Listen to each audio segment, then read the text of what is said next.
Welcome everyone. We are starting back up Esports Wrap.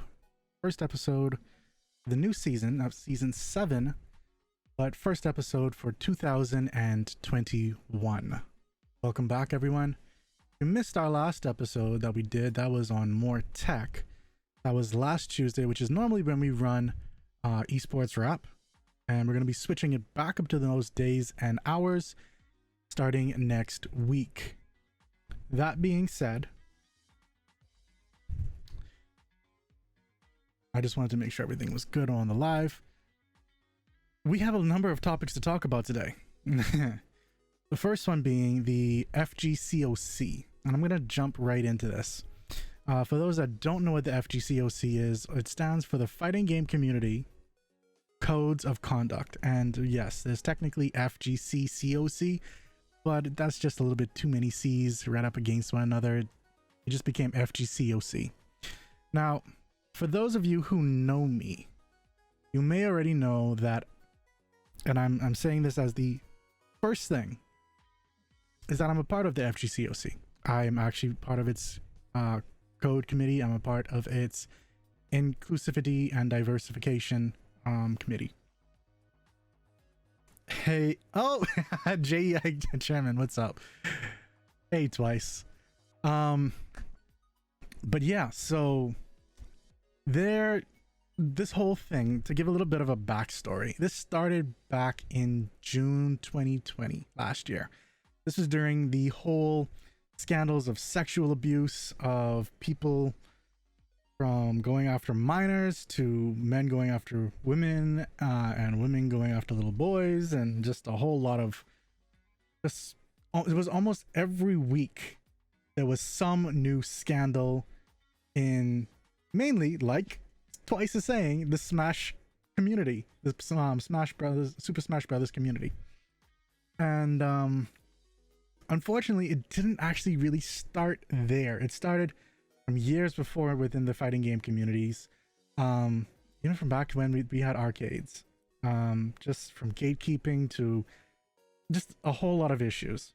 And a lot of times people would say, we need something to make sure that we're good, like when we can regulate ourselves properly. And like Twice says, yes, things are still very sexist. Especially in the fighting game community. I remember I actually gone to a tournament here. It was actually the first tournament that a particular organization was running here in the Bahamas. And the venue, so it wasn't one of their members, it was one of the venue members, was collecting entry fees for this tournament. And I had gone with my best friend and a mutual friend. And our mutual friend is a female. She's a woman. And the first thing, I think I've mentioned this a number of times, especially when we've had panels talking about women in gaming, is that as soon as the venue employee saw my friend, he asked her, "Oh, are you here to watch? Like, are you with your boyfriend or something like that?" And I just kind of stood back away from that situation because, pro tip, she actually came second in that tournament. So yeah, she wasn't there to watch. She wasn't there with her boyfriend. Actually, technically she was, but I don't think they were dating at the time. But yeah, she rocked it, and that's just simply how things should be. See, Cuddlecore still gets a lot of hate for playing Elisa because they say it doesn't matter what you play if it's a valuable character. I was not a third wheel. I was there to enjoy the tournament myself. I played as well. I was there as a player, and I didn't make it that far, but I still enjoyed myself. I did get rocked, and it was by a very cheesy person, I will say, with playing Nightmare. But we're gonna digress, and we're gonna continue on. Don't want to dwell on the past too much. But yes, Soul Calibur. That's exactly what it was. I love that you actually know that. Nightmare is a cancer. He really is. But anyway, I digress. We as a community back last year said, you know, there just had to be something done. And sure enough, organizers from across the world started collecting themselves into a Discord. There was already a Discord called the Fighting Game Community Tournament Organizer Discord. And I actually had a member from my Discord mention it to me. It's like, hey, check this out. Maybe you might want to join. So I did. I checked it out. It was a worthwhile endeavor. And I said, you know what? If you're willing, let me put my name down. I will be willing to help. And things have progressed since then. It has since gone live. And it's been interesting. It's been a very interesting ride so far. And that's kind of why we're here right now. I'm here to talk to you about the FGCOC. Because to be quite honest, it's been up and down. For example, as soon as it came out, the very people that were asking for something like this were then saying, we don't want this anymore, because it was actually calling people out. The meme for it was essentially, you got to shower, because that's actually, we made sure that was actually in the rules. Like, you can't be knocking people out with your body odor. I'm sorry.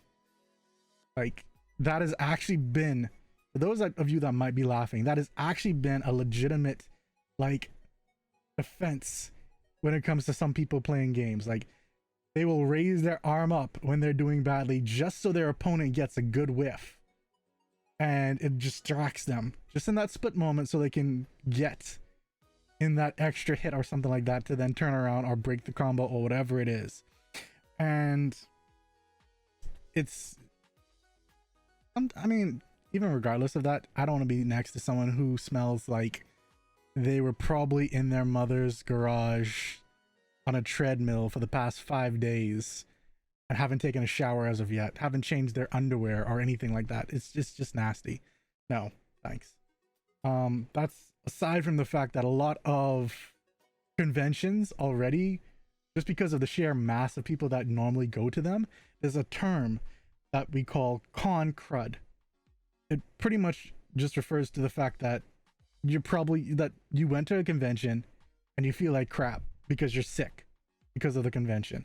It's happened to me at anime conventions. It's happened to me at Comic-Con conventions. And I've heard of it happening to people at video game conventions as well. Or like big scale tournaments. It's con crud.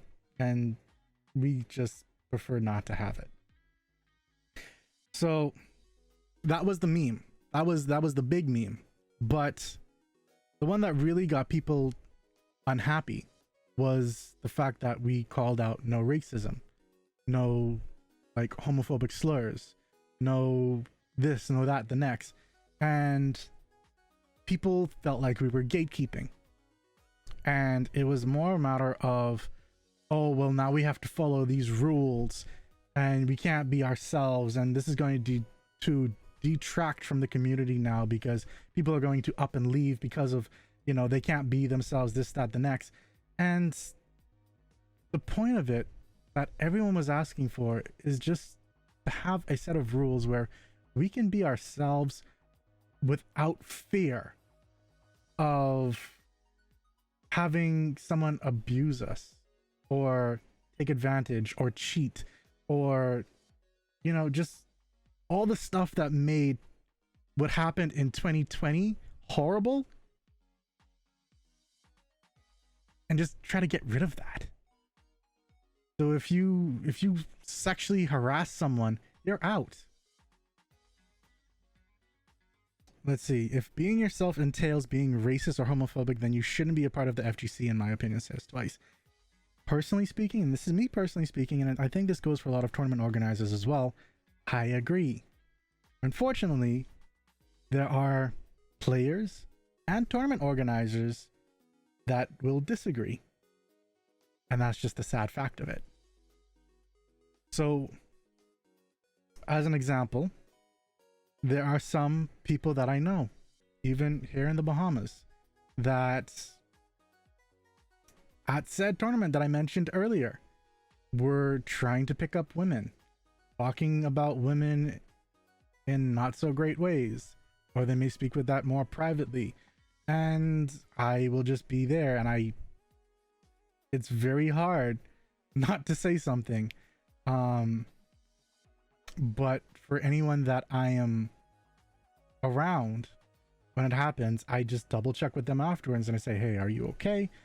Do you need anything to be happen? You know, this, that, and the next. And generally it's, no, I'm fine. I can take care of it myself, but it shouldn't have to be that way.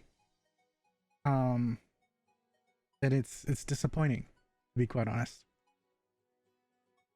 Because I've seen it myself. I know it happens across the world.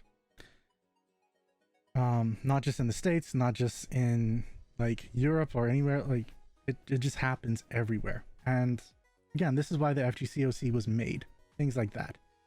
Now, another thing that kind of got people going was, okay, so now we have to report everything to the FGCOC. No, that's essentially not what this is all about at all. This is a set of guidelines that tournament organizers can go by. They can sign off on to say, hey, we agree with, or we support with, or we want to become a, we take on the FGCOC, the code of conduct, as our own code of conduct. And it's more of a guideline, a standard to go by. You can, of course, change it. You can do whatever you want to it, as long as it's not like making it complete and utter bullcrap, because then it doesn't really make sense. But it's the skeleton to go by. We've had a number of people reach out to the FGCOC members since, asking for help with like monetized tournaments and stuff like that. Like essentially, if they have a problem with their event, then they want to send those persons to the FGCOC. And those are a little bit more difficult because, again, the main thing behind it is that it's guidelines. Yes, the FGCOC is building itself up to start taking on cases that happen in the public and that are presented to the FGCOC members, well, through the form that's on the website, which is fgcoc.com. But it's typically not the case where they would just say, hey, well, we see this is happening, we're going to pick this up and do our own investigation, and our investigation is word of law, or supersedes law, whatever it is. No, it is recommendations.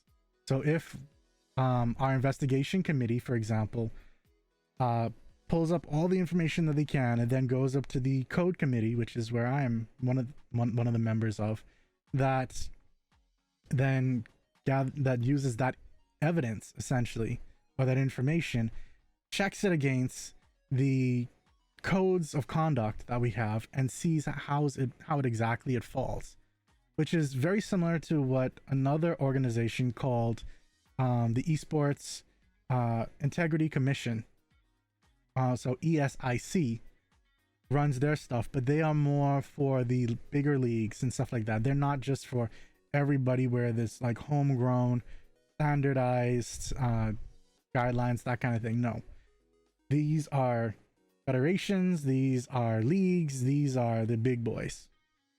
So not everyone can sign up under the ESIC, for example. Let's see, Twice says it is up to those individual committees to handle the situation. They should just ban them from future events or something. So it kind of goes something like that. So code would then say, okay, well, this warrants a suspension, this warrants a ban, this warrants a this, that, and the next. And we'll put that out there. Now, it hasn't happened yet where we've done something like that, but I'm explaining the process. The process would then be, hey, we are going to suggest to all tournament organizers that have this like as their code of conduct, or that they support it, or this, that, and the next, that if there is this person that we recommend not being in your tournaments, then we suggest you not allowing them to play, because there have been situations where someone, say, has either harassed someone, or there's been a tournament organizer that hasn't paid out their members, or this person did this or that or the next, or they cheated. Then a month later you see them inside of another tournament because their friend is the tournament organizer. That doesn't make sense. Like, that kind of blows it out of proportion and makes it useless in a way. So if we can get more or most of the tournament organizers to agree and say, we're going to take this on, or we're going to at least follow the regulations, or at least follow the recommendations, then things are going to get better. But it takes time. Twice is saying, I know this isn't relevant to the FGC, but didn't something like that happen recently with one of the league tournaments? Wouldn't it be handled like that, bans for a certain number of tournaments? Yeah, so for example, there was a League of Legends tournament that happened here in the Bahamas, and members played around, and because of that, we disqualified them for the next 2 tournaments. So that's not unheard of. We actually went to the Esports Integrity Commission. That was their recommendation, and so we went with that. As simple as that. We went to them because we are members of the ESIC. What exactly happened? It's pretty much just that. They did a little bit of win trading. It was 2 teams from the same group that made it to the finals, and they decided to play around during the opening of a match. There were some very obvious win trades that happened, and yeah, just the teams just had to get disqualified, which was unfortunate. We had to end it like mid-game. It became a big thing. We got blow up about it, but we had to keep the rules. So it's as simple as that. But getting back to the FGCOC. So that's essentially what happens. Now, where it's currently at is a little bit more unfortunate, because things are working very slow, and they've been very slow for the past few months. This is not on any one particular person, but as a collective almost. And there are some people that have been working extremely hard, and I want to give a shout out to one of them, Hagare. I've seen this dude on Twitter. He's been working, trying to go between the different committees, trying to make things happen. And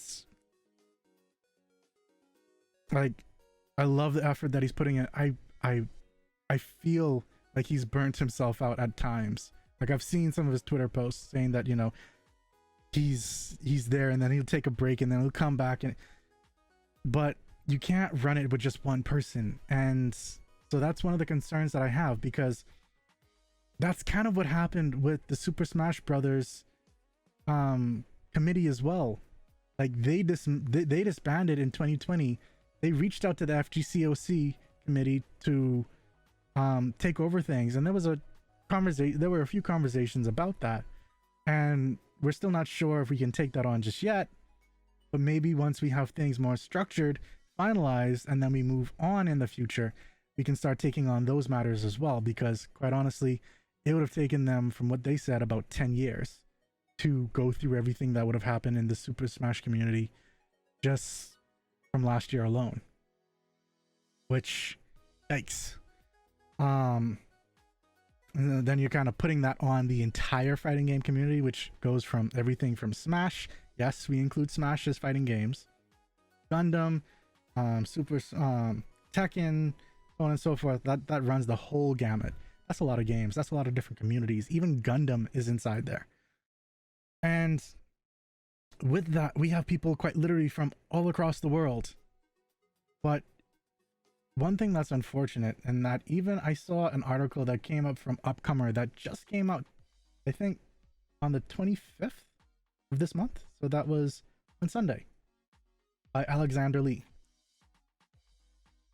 He has a very pleasant article talking about the FGCOC, and like, It's very positive.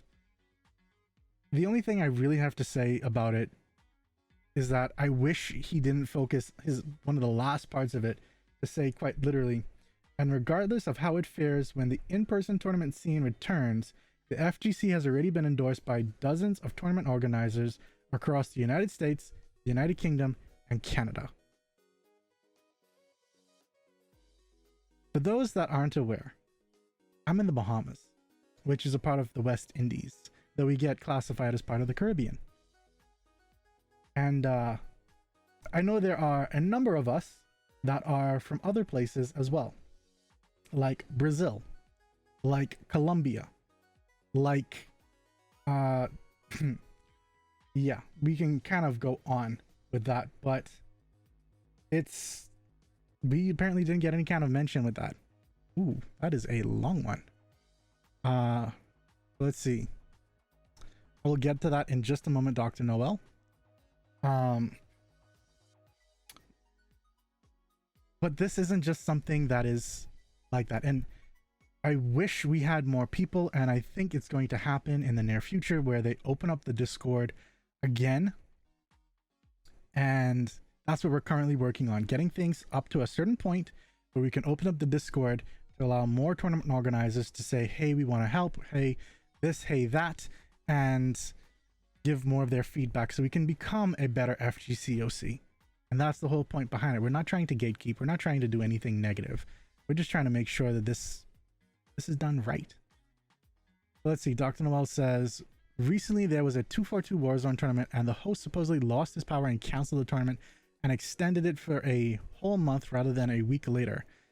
And then this past week kind of blamed it on people being very sus. He was talking about our national COD team and me was cheating and canceled the tournament on the whole while we were recording, and I was streaming saying I was hacking and still canceled it. People were saying he just wanted an excuse to cancel it.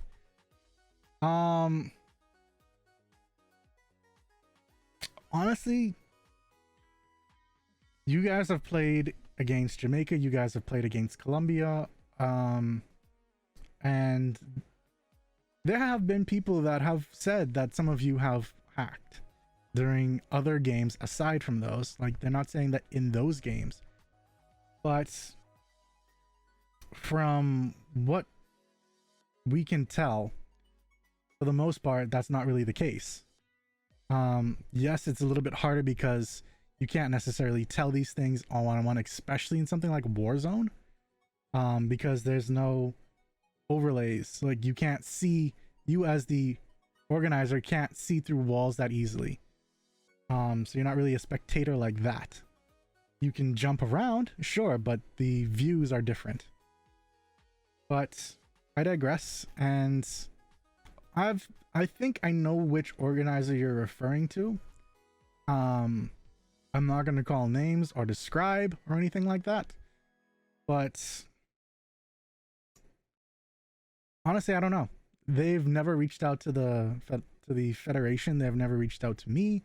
I don't personally know them, and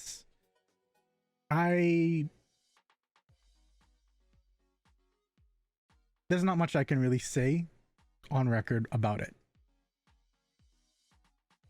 But yeah, that's the whole point of streaming, so people can see your point of view. I just always say, you know, add like a 2-minute delay to your stream. As simply as that it. And Twice is saying they would love to see more Soul Calibur tournaments. It's always Tekken or DBZ. Well, I mean, the reason for that, to be quite honest, is the Soul Calibur community is just a lot smaller. We're hoping that builds up over time, especially with how we are going to start reaching out to schools. We've already partnered up with the North American Scholastic Esports Federation to get the curriculum and clubs going. And so now we're going to be working with, we're going to be starting to reach out with the schools and Ministry of Education to get that working for schools so they can actually get the curriculum going for STEM and STEAM, and then actually have proper clubs going so that we can actually have cross-country school tournaments and stuff like that. And then they would then get more knowledge, and then they'd start to jump into the actual across the like country stuff like that as well. So it's a lot of stuff that's going in to happen that's going to build up these tournaments. And so it's just going to take time. Dr. Noel says, I did, and people were still trying to... No, see, that's the point. That's why you have to have the stream delay. It's as simple as that. Other factors with Soul Calibur as well. You're right. And like Netcode, you can pretty much only play it online. Let's see, reaching out to school. So I have a 15-year-old wash in me in tournaments. I can't wait to cry. Yeah, you probably will be crying. Dr. Mo says, the worst part about it is when people blame us about hacking their favorite streamers, do something like that. They describe it as they were just good when it's US small streamers trying to be up there. It's hacks. No, you're right. It's as simple. It's people will always say that anyone that's better than them, they're going to feel a certain way about it. And there's not much you can do about it. But I do want to jump into the next topic. So I'm going to end the FGCOC by saying this. If you're a tournament organizer and you want to see this work, or you want to give your input, well, keep an eye out for when the Discord opens up, or start talking about it on Twitter. They do share those pieces of information into the Discord. All of that's still being taken in. We're still revamping things. We're still changing things, making it better. And as time goes, it will get better because we have more people actually working on it.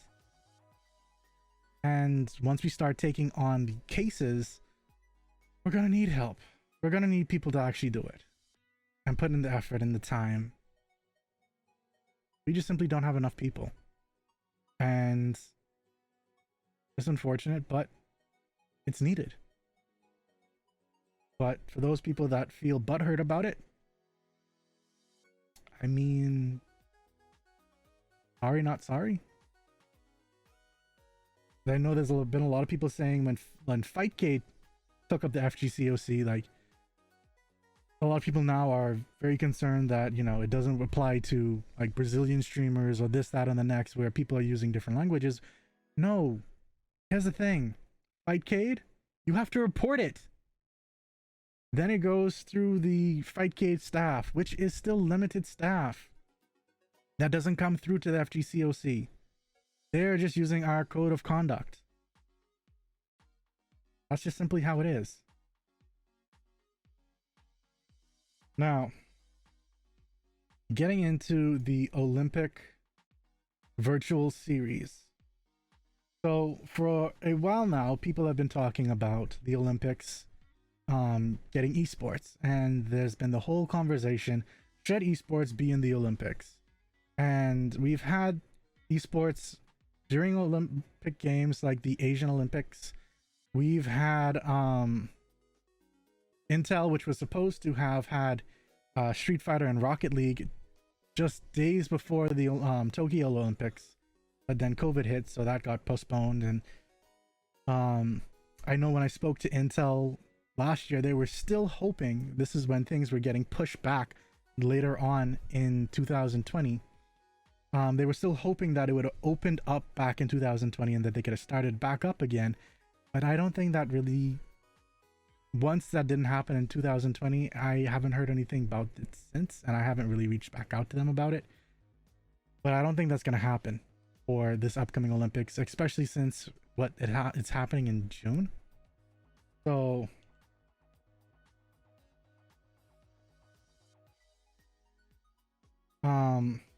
it's a little different right now. So what's happening now is that the Olympics is not really going esports. They're quite literally using the virtual term very interestingly. So the reason why I say it like that is because they're not necessarily using esports. They're using things like eBaseball Pro Baseball 2020, which is made by Konami, but it's not really a well-known esports title. They also have for cycling Zwift, which is typically used where you're actually using a bicycle and you're pedaling in person. Well, in wherever you are, and it's being recorded and sent virtually. and that's how you compete. Then there's World Rowing, which does something similar. World Sailing, and which is using virtual regatta. And then the Federation, the International Automobile Federation, International. The reason why I'm stuttering is because I'm quite literally trying to translate this from their language. It's, I believe, the International Federation of Automobiles, or something along those lines. But they are playing Gran Turismo, which is made by Telephony Digital. And there are others like Taekwondo that are looking to get into it and stuff like that. So they're using more of the virtual counterparts of the traditional sports versus something like soccer taking on FIFA, which is actually something that is in the works for the region, but I can't talk too much about that. Keep an eye out for later on this year, maybe. But yeah, so you're gonna start to notice that these virtual sports are going to become more talked about. They're not esports for a lot of people. Like, a lot of esports people will not consider these esports. They will not consider them gaming or video gaming either. They will consider them much like how you would maybe consider if you put on a virtual reality headset and we're moving around doing things. It's because you're still being physical with it. So let's take a look at chat really quick. Well says, the worst part about it is people just blame us hacking. Well, okay, I read that one. What do you think about the official esports team being made in the Bahamas? Like, what stuff are required to establish one? So official esports teams or clubs essentially need just a few things. They need a constitution, and it's best if you have a business license, because then that means that you're your own organization. But if you don't have to have one to be a club or a team, it just helps when you are dealing with things like funding and stuff like that. Like if you were actually trying to become an organization or like a Cloud9 or something like that, then yes, you're going to need a business license for legal reasons. But to just make an official esports team or club, you just need a constitution. You need to register on the Bahamas Esports Federation, and that's it. The reason why the latter is because the Bahamas Esports Federation is recognized by the Ministry of Sports, and it is recognized by the Bahamas Olympic Committee as the governing body for esports in the Bahamas. It is also recognized internationally as such, and so if you're doing official things for esports, then it has to go through the Bahamas Esports Federation. It's as simple as that. Just like if you were having an official soccer tournament, then it would need to go through the Soccer Association. Same thing. Rusha says, is that Johnny? Are you making a pun on your Lucius name and making it sound more Japanese? I'd rather establish a competitive player base in the region or country first, Dr. Noel. Let's see, Rushu. If people don't see a reason to, no one is going to try push for it to see a reason to play competitively. Twice says, but how are you even going to form a team if no one is playing? And yeah, so they're having a conversation about the community, I guess you could say. So I'm going to continue on a little bit. Now, the only problem with the Olympic Committee, International Olympic Committee, is that, and esports, is that they are not going to work with just different esports bodies. They want to work with one, and they want that one to work under the Olympic Committee. They want all the sports bodies to work under them, and that's just simply how it is. So that's bringing the conversation to, should we fall under them? Should we do our own thing? And that's where a lot of the divide is, because some people don't believe we belong under, like in the Olympics. Some people do. Some people say, or take the hybrid approach of esports belongs wherever we can belong. which is more of a grassroots level approach to it. Like, that's the mentality behind it. We will play wherever we can play. And I don't have a problem with that mentality. I don't have a problem with us not being a part of the Olympics. I don't have a problem with us being a part of the Olympics. It's just the manner of how we get there and under which level of what we do. So for example, if the Olympic Committee decides, you know, screw everything and we're going to do it by ourselves, which I kind of doubt they're going to do, then that is a little bit more of a touchy situation, because they're essentially blowing off everybody else. So yeah, it's a little weird. I was just saying, the games that we are trying to form esports teams for, I think we would have to build up more competitive spirit over here first. We can get the best of the best even to put on the team. I agree. That's why we have national tournaments. Those people who win the national tournaments then go on to become, or even if you didn't win but you played really well, then you get opted into maybe becoming a part of the national team.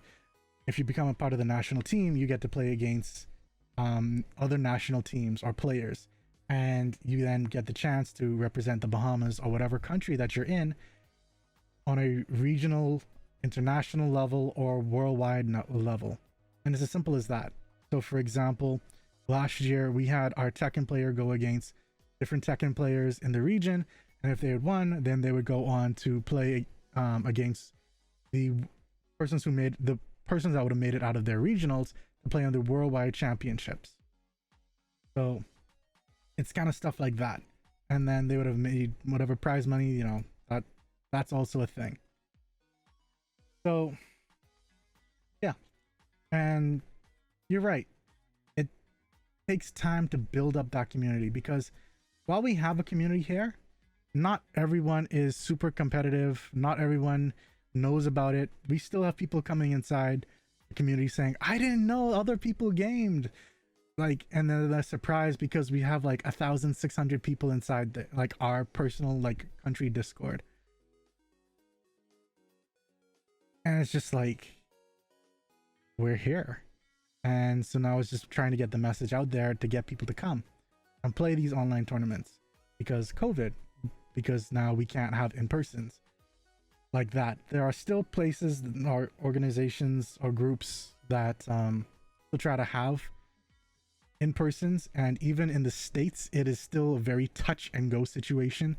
I think there's even one that pretty much has it mandated where you can only come and play if you've tested negative for COVID, or if you've been vaccinated. You know, these types of things will start to happen, and it's going to make it a lot more difficult until we have COVID more or less under control, as much as you can have something like that under control.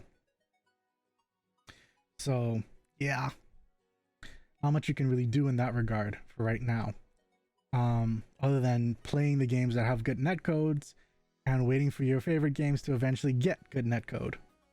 Good luck on that one. People have been asking for that on Smash, on Soul Calibur, even on Tekken, which had good, it's on and off with Tekken. Tekken's a special case. But yeah, let's move on to the last topic, which is, oh, the netcode is fixed now. How long has it been fixed? Like, has it been like 2 weeks since it's been fixed? Because, you know, last time it was fixed and then it started getting glitchy. So how long has it been? Cool, let me know. Let's see, they're saying there's a lot of competition here for COD. There isn't a lot of opportunities here to show their talent like that, or to show good players that there's some hope of them going pro and beyond than just here. Exactly, trying to cause buzz and raise awareness. So in other words, Noel, we need to have more tournaments and advertise more. Let's see, that is also, players really want someone to look up to or try to defeat to show that they're good. Gives the fire inside them. Keep grinding, then just give up. If you have an established team getting a lot of attention, people would want to try be like that or try to replace them. And that's true.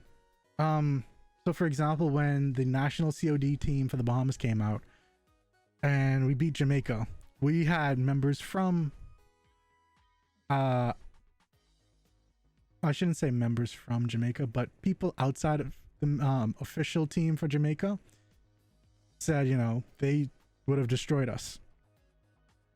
And they eventually became Jamaica's B team just to test it. And I don't, if I remember correctly, that never really played out for whatever reason. But I know our team was quite willing to do it. But that was, oh, you shut them out. Okay, that's the reason why. It was a strategy. Hey, I'm not trying to throw low blows. I'm not trying to throw low blows. For those that are wondering, JEI chairman is from Jamaica. Like, he is the person that was trying to run that stuff over in Jamaica. But I mean, we destroyed y'all, and it's as simply as that. You wanted to talk smack, and we played smack. So, yeah, come at us whenever you're ready again. Oh, and see, that's it. No reason for us to go against them because they are the B team for a reason. So if they want to play against us, they better beat the A team. Is that correct, Dr. Noel?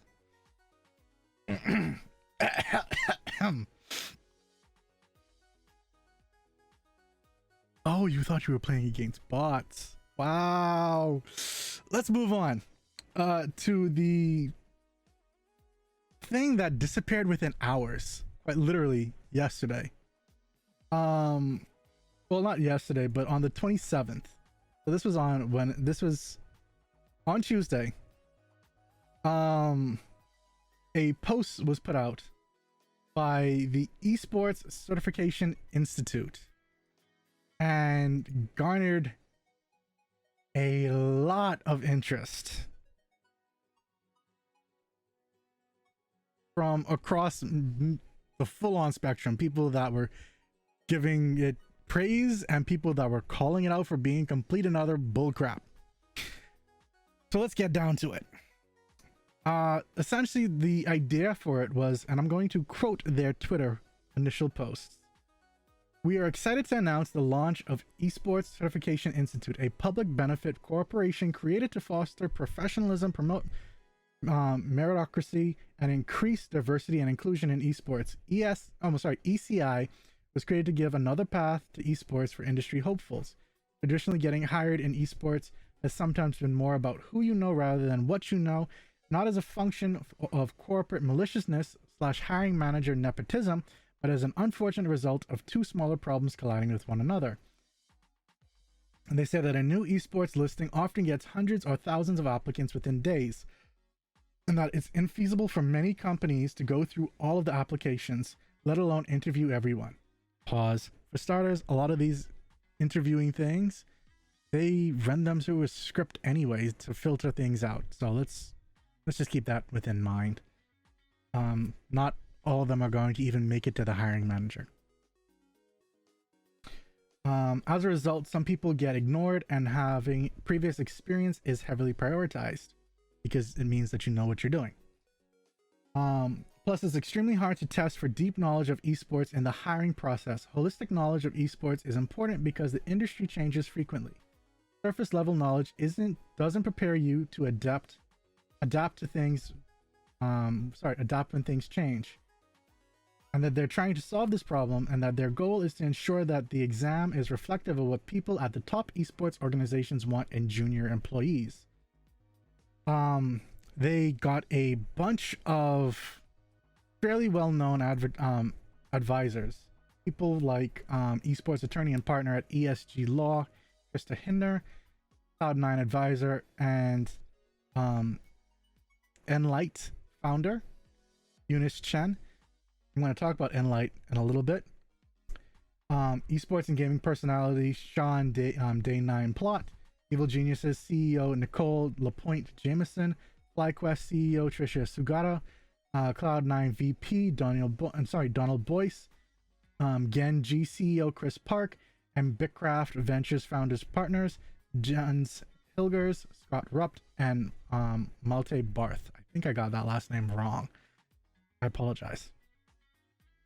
Now, they have other advisors on there, but unfortunately, like I mentioned earlier, within hours of public outcry about this, the ECI, they pulled their entire website.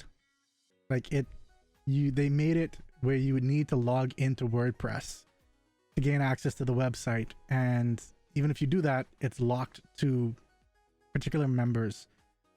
So we can't see anything unless we take a look at something like Google Cache, and not a whole lot of information is there. Just names. There's nothing.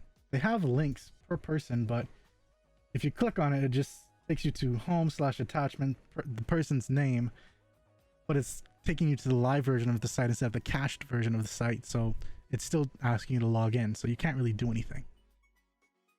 Now, the public outcry happened because of a few reasons.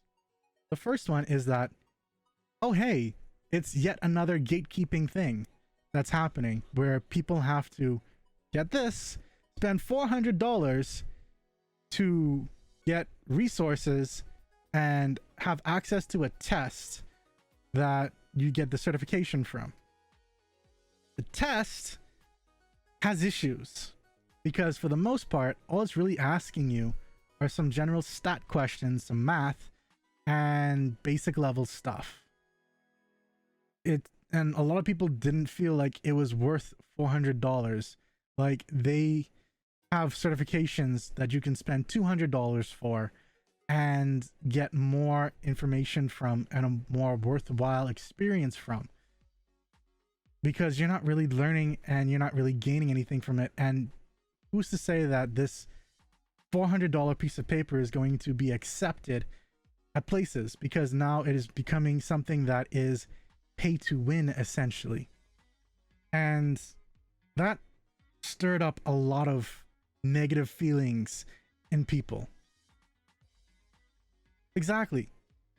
Like Lucius is saying, he spends less for his certifications and gets more. There was a... Okay. So, esports has many different facets inside of it, many of which the certification did not touch. You have broadcasting, which then splits off into sound engineering, video engineering, actually dealing with cameras, production. You have shoutcasters, commentators. You have the IT team, the rodeo. Sorry, and the list goes on. Then you have logistics. Then you actually have marketing. Then you have this, that. Here's the thing.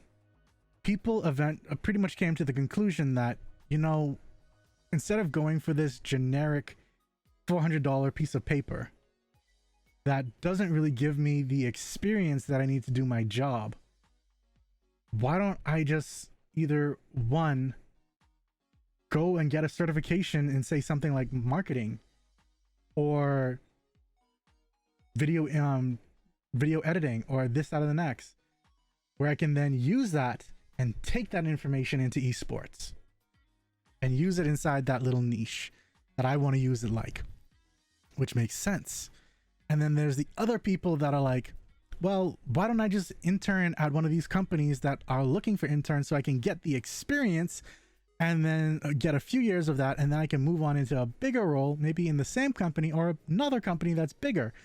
And all of it, you know, makes sense. So here's the thing.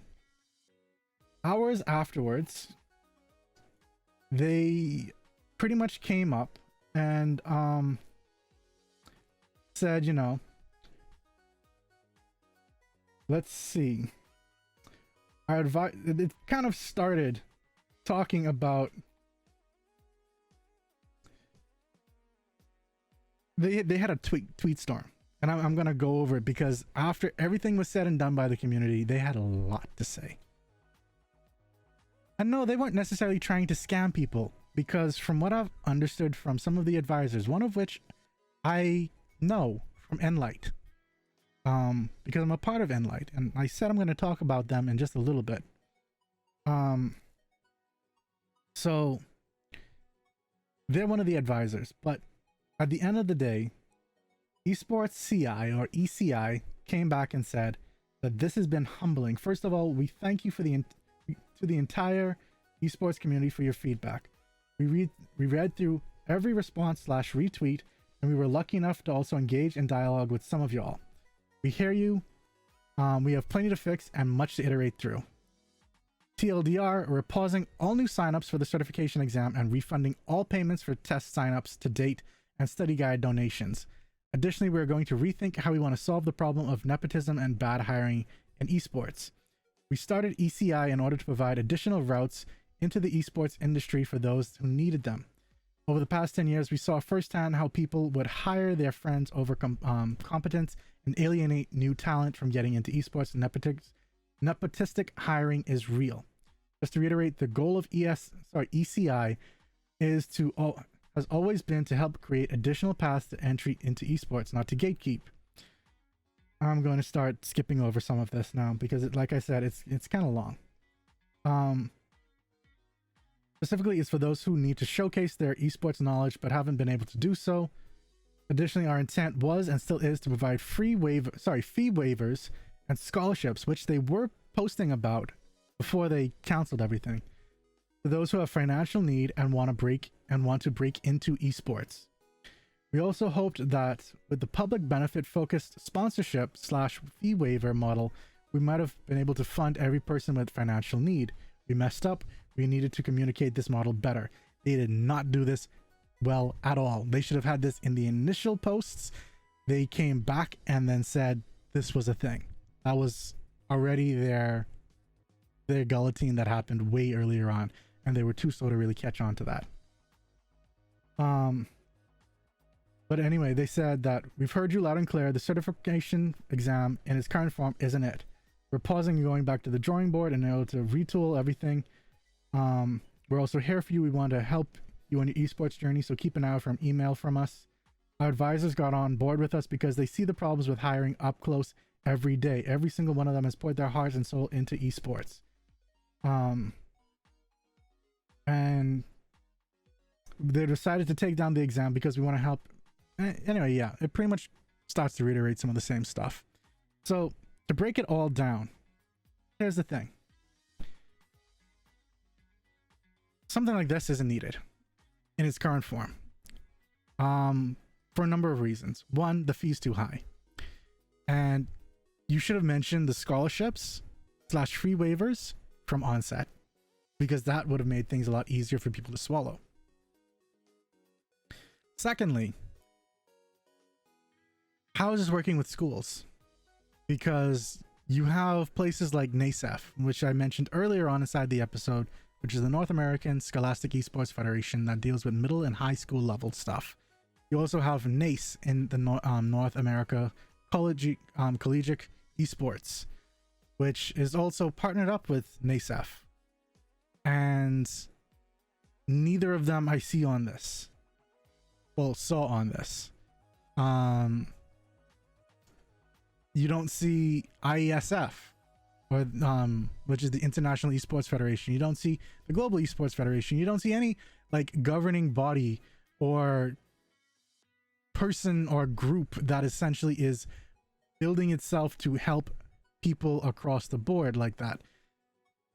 You don't see any schools or educators either, which is a problem because you're essentially trying to give out a certification that is for an industry that spans so many different things, but you're trying to give out essentially what is a standardized test, which failed hardcore in places like the United States, in high schools, in middle schools, and just in general. You're taking this one-size-fits-all approach, and that is horrible. Because if I'm going there for marketing, or if I'm going there to learn how to program so I can build a platform that actually helps esports, I'm not going to learn any of that from this program. If I'm there to try and build out apparel for my company that deals with esports, which means I am there for more of an art thing. This doesn't touch on it at all. But you have other organizations, other learning places that do some of these things, like Enlight. Yes, this is kind of a plug. No, I'm not getting paid for it. I actually have paid for Enlight because it is I was part of the alpha group. So a little bit of information about something like Enlight. I think it was late last year. There was a post on Twitter pretty much saying, you know, persons that are interested in learning more about the esports industry, please feel free to join up in this alpha test, where they went through a lot of different avenues of esports, and the content was top tier. They got in some great people to talk about things. Even just earlier this week, they had someone from, I think it was 8 Adios or something like that, that went through like how they build out their stuff for apparel for their esports teams. And then you had people from Cloud9, you had people from different avenues of esports talking about relevant topics that these people who have paid money to get access to this information, to do networking, to get the full gamut of this entire thing. There's no certification, but you're learning things. Enlight, and you're asking how expensive are the courses? So it's enlight.gg is their website. Let's see, become a member. It is $35 a month. It is really intuitive. Like, okay, if you go to all courses, for example, they have Art of Getting Things Done, Breaking into Esports, Broadcast and Production, Career Strategy, Community Management, Competition Organization, Creating Career Happiness, Digital and Social Media, Esports Contracts, the Esports Ecosystem, the Esports Journalism, Partnerships Business Strategy, Resume Workshops, Talent Management, Team Operations. That's not even scratching the full list of things. Yeah, they have a lot. And let's see, how many members are in their Discord? Let's see, there are 5 staff on, 6 industry people on, 26 early adopters, 8 members that are online, and 31 that are offline. But that is in the current paid. Let's see, if we go to welcome start here, which I think everyone should have access to, 5 staff, 6 industry, 26 early adopters, 8 members and that are online, and 158 that are regular people that are online. And how many are offline? 166 are offline. So yeah, no, it's not Enlight, it's ENLIGHT.gg. I should probably check chat. So let's see. Okay, so Netcode is fixed now thanks to okay, so when the new character came out, Netcode got fixed. Awesome. Dr. Noel says that also when players really want someone to look up to or try to defeat to show that they are good, gives them, okay, I think I said that, yeah. Then there was the low blow. That what he said, destroyed bots, yeah. Damn, you telling the B team that they can't beat the A team, go kick rocks, pretty much. Strategy backfires. Where are you reading that from? I'm trying to understand. Correct me if I'm wrong. I don't remember where I was, well, what I was talking about exactly when you were saying where am I reading that from. If you're talking about the Esports CI, it's on their Twitter, which is twitter.com/esportsci. Let's see. What about universities with esports programs? They will probably not be able to recover. I don't think ECI will necessarily be able to recover from this unless they have a good relaunch. And when they have because people are already well aware of their brand now. So I think if they launch well, properly, and come out with all of the information one time, they might actually do pretty well. But that depends on when they actually come out with it. And then with universities and esports programs, that kind of falls under NACE at the moment, from what I understand. And then that also depends on where in the world you are, because there are different ones. Oh, you're talking about the International School Sports Federation, so that's the ISSF. Yeah, our Ministry of Sports was asking us if we wanted to have people sent to the games that they had last year, which we declined because of COVID, and we didn't want to send anyone overseas to Europe during COVID to play in a tournament. Yeah, that was no. Sat vibes, pretty much, yeah. Yeah, that's the link right there. But anyway, Enlight, it's a beautiful thing. I told them that I'd be talking about them, and they did ask for a link. So let's see. Now, one of the people that run Enlight has since posted something on her Twitter, which is Eunice. So she's saying that her mission has always been to elevate others through teaching, especially the business of esports. Her company focuses on training and preparing others for the esports industry.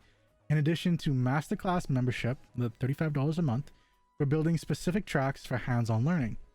Our first program, which is broadcast/production, competition and esports operations, talent/partners, and social/community management. In their final project, students turn learnings into experience by running an Enlight event in their respective roles.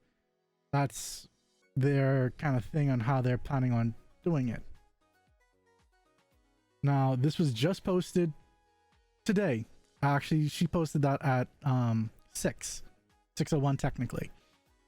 And so I figured something like that, even though she's an advisor for it, she quite literally also then stated previously that let's see, where is her post inside this Discord? I'm gonna have to do a quick search from, oh crap, I can't search properly because of Discord. From Eunice.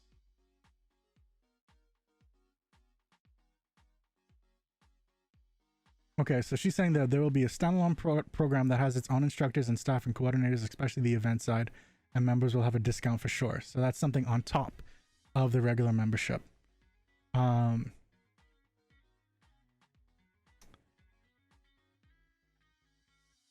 But let's see.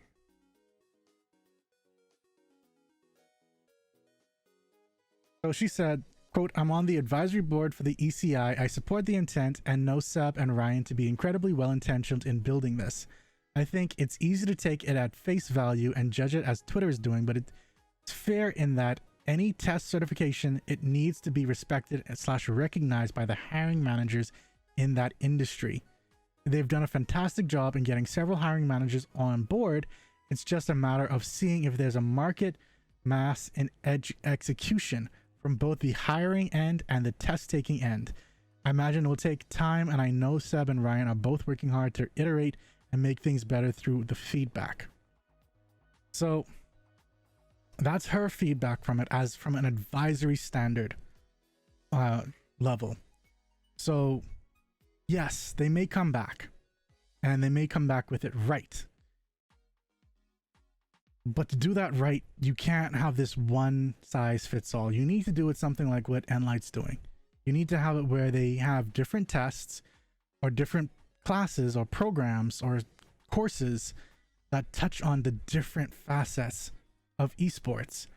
And I'm going to see if I can find this image really quickly. Oh, I think I'm way too far up.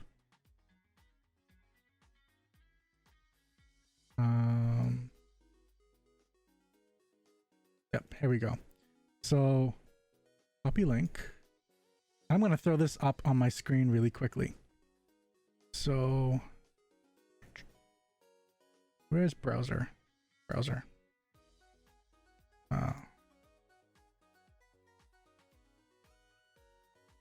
This is essentially esports.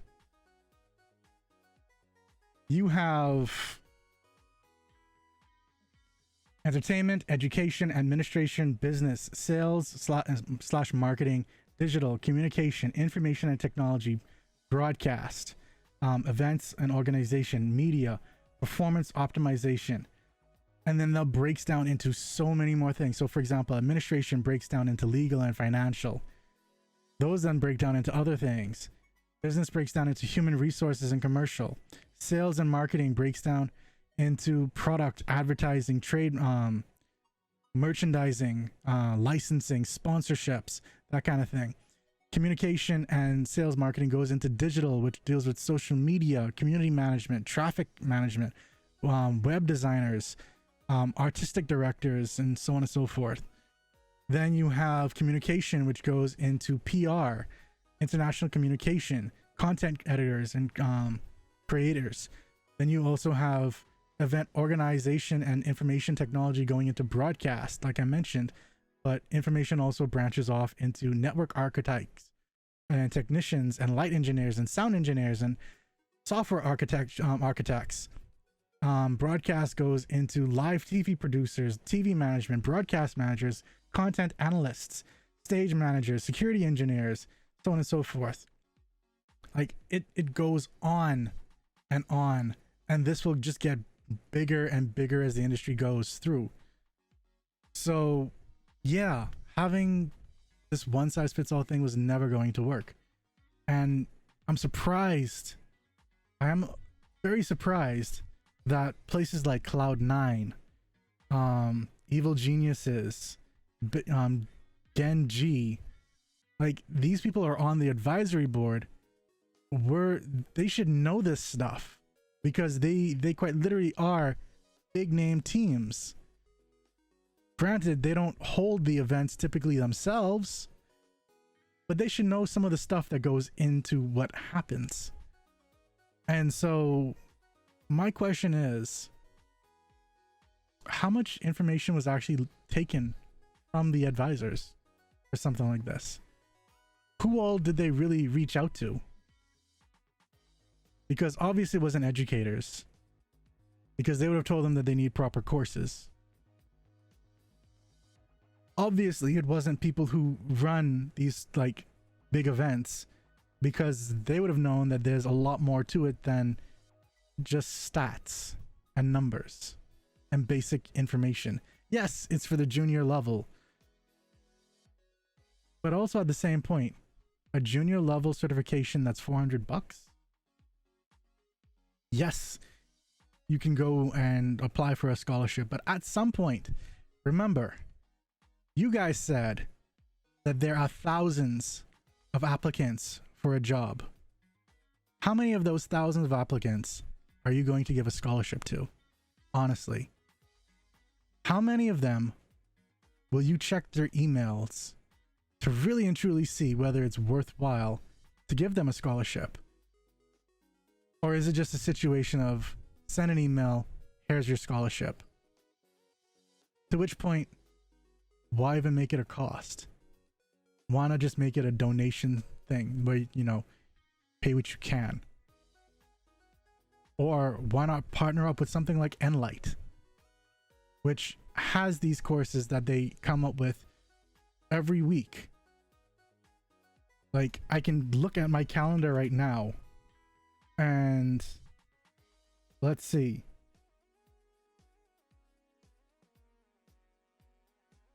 They actually, let me just go to the Enlight website, log in, which they have a really nice website. Courses, sorry, event details and agenda. Actually, no. Where is that?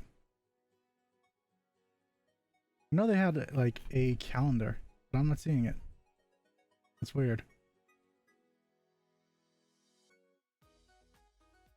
Anyway, I'm not gonna spend too much time more on that. But typically you have something like weekly, like this week it was technical gaming apparel. Last week it was it last week? The last one, it was esports business strategy and operations with one of the guys who built ECI, Seb. Then before that was building resilience, how to mentally grow and go. Then before that was esports content production by G2 Esports. Then before that was a community study session, art of getting things done,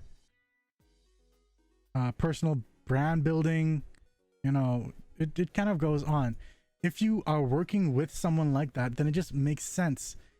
Don't split off, work together. We have enough within esports with people branching off, wanting to do their own thing.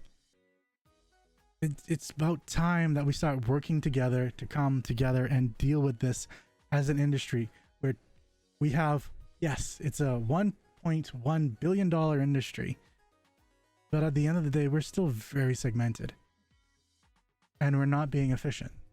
We can grow this a lot better, a lot faster if we just put down the ego. Well, let's see what else is being said inside the chat.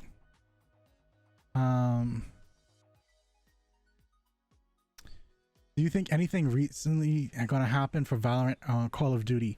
Yes. Jamaica wants a rematch. I know we are planning to do something with Valorant and Call of Duty later on this year, probably within the next few months. That's actually on our to-do list for the Bahamas. I'm not sure timeline wise what's happening for the Caribbean and Latin America. They say Rocket League is in May.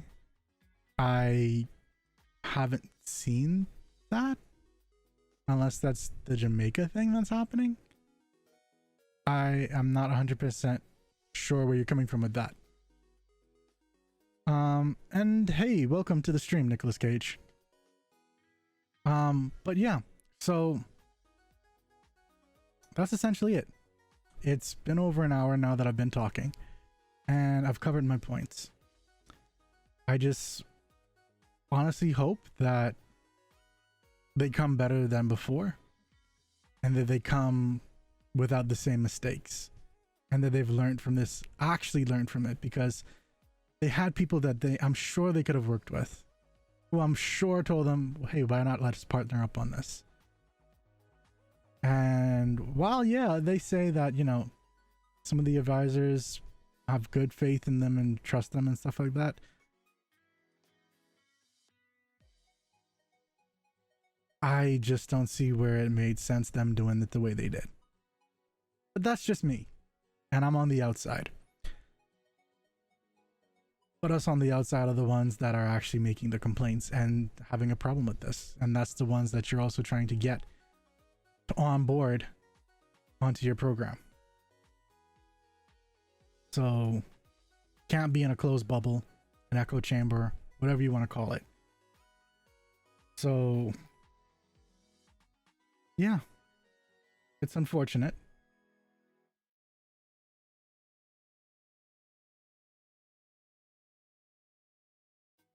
But it was very meme worthy, I will say that, and I'm going to end it off with that. So folks, we're going to be putting this episode out tomorrow on YouTube, so if you've missed any part of it that you want to watch it again, it's going to be on our YouTube channel, so that's youtube.com/morecookies. If you want to listen to the audio version of it, it's going to be out as well on pretty much anywhere that you listen to podcasts, except not Spotify. So it's going to be on Spotify. It's not on SoundCloud. SoundCloud. I still need to put it up on there. But so yeah, if you listen to Spotify, you have Apple Podcasts, Google Podcasts, use your own personal podcast listener, or you just want to go to morecookies.com and take a look at all of our podcasts, either the videos or the audios. You can actually have an option of both on that one location. Feel free to. we're gonna be coming back next week, Tuesday, with more tech at 6:30 p.m. Eastern Standard Time. That's where we talk about technology, what's happening with that. And then I'm getting it mixed up again. Next Tuesday, we'll be back with Esports Wrap at 6:30 p.m. Eastern Standard Time, where we talk about esports again. And instead of Thursday, like we did this week, it's going to be more tech. So yes, both days, 6:30 p.m. Eastern Standard Time. You may see me go live throughout the week if I decide to have a community game night, or we play Overwatch or Valorant or League of Legends or Wild Rift or Mobile Legends or some other game. It honestly depends. And if you'd like for us to play, always join the Discord. Let me know what you want to play. We can play together. I have no problem with that. So until next week, guys, or until we play again, some more cookies. Take care and keep it savvy.